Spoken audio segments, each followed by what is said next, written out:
Today, I want to talk about the importance of releasing your own original music. So, it's very expensive. Everybody knows that. Streaming does not pay. Everybody knows that.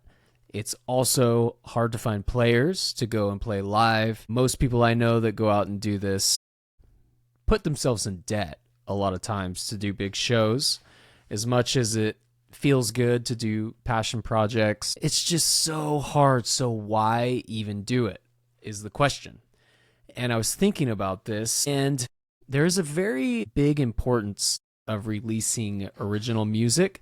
And I have one really good example, at least that for me, I got a huge benefit out of releasing a song. So a few years ago, I released a song called Ashes under my name, Jeff Suburu. And my plan has always been not only to try and release the best music I can as a passion project, but also to get the best players to play on my music to make it sound better. I'm not going to lie. There have been times where I'm like, well, I want to get to know these players more. So I will hire people that I, at the time, am not playing any gigs with. And my idea has always been, man, I really want to play a gig with this guy, but he's not going to call me because he doesn't know me. How can I make this happen? And so I would hire them. I'd say, well, my great example is I use my buddy, who is now my buddy, Randy Cook, who's an amazing drummer, and he was a friend of a friend, and I said, maybe I can get Randy to play on some of my songs. Most guys are down. They want the work, and if the music isn't completely horrible, they'll probably do it. So, long story short, I got Randy to play on some songs. He played on all my Patreeto stuff.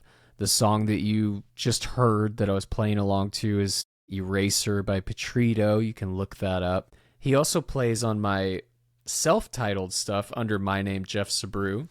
Like I said, a song called Ashes. And where I'm going with this is he played on Ashes, and I had no intentions of anything except just releasing this song. I knew he would sound good on it. But what happened was amazing. He liked the song so much that he sent it to the singer of a band called Five for Fighting, John Andrasik. I'm probably saying his name wrong. I'm sorry, John. Anyways, the fact that he liked my song enough, he sent it to the singer and said, hey, this song sounds like something that you would write. We should possibly use this guy as a sub for our shows. And so one day, randomly, it was last summer, I remember, Randy called me and said, hey, buddy, I've got a gig for you. And I had no clue what he was talking about. But when someone like Randy Cook says he has a gig and he says, are you open? I just said, yes, I am open. And it turned out to be for Five for Fighting. And he got me in there. And so I did the best I could to make sure I didn't suck. And it opened the door to where now I'm a sub. And I'm subbing for legendary Pete Thorne. It's his gig. And so I'm not trying to take his gig. I'm just the guy that when he can't do it, I fill in, and I kind of weaseled my way in there, all because my original music. And that, as much as it costs to record and mix and master and do art and blah, blah, blah, it's very expensive. But playing live shows now, you kind of make more money playing live shows. So it's paid itself off, at least for a few songs. And so the idea of releasing music isn't just, I'm going to sell 1 million records, which isn't even a thing anymore, or I'm going to stream 1 million streams, which you can get paid. I know some guys that still make a living doing it, which is amazing. I wish I could. But more importantly, it's putting your identity out there. And so people know Jeff does this. Oh, hey, he might sound good on with this artist. And as opposed to just, oh, I can play, I can shred and I can play D chords or whatever. People need to know what you do as an art and who you are. And on top of that, It's a great way to network where people really get to know who you are. I know I said that 2 times in a row. I'm just getting used to this YouTube thing. Sorry.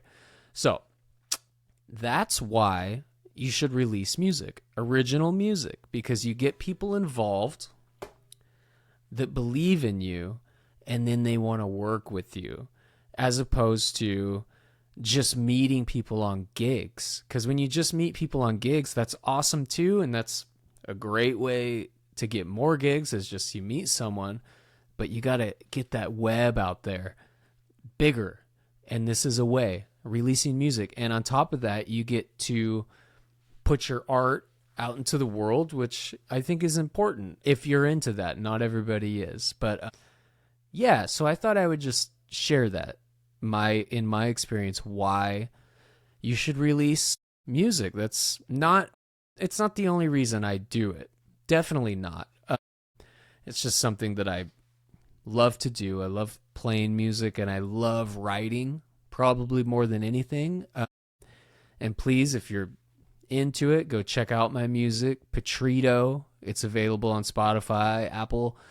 That's my hard rock thing. And then just my name, Jeff Suburu, Subu. My God, I can't even spell my own name. Suburu, Jeff Suburu, on the same Apple, Spotify. And I've got some songs up there. And if you like it, share it. But let me know what you think about this. Go ahead and subscribe to this channel. I'm going to try and just put up more stuff that I've experienced playing music. I've been doing this a long time, played with a lot of different artists and bands and stuff. So yeah, that's it.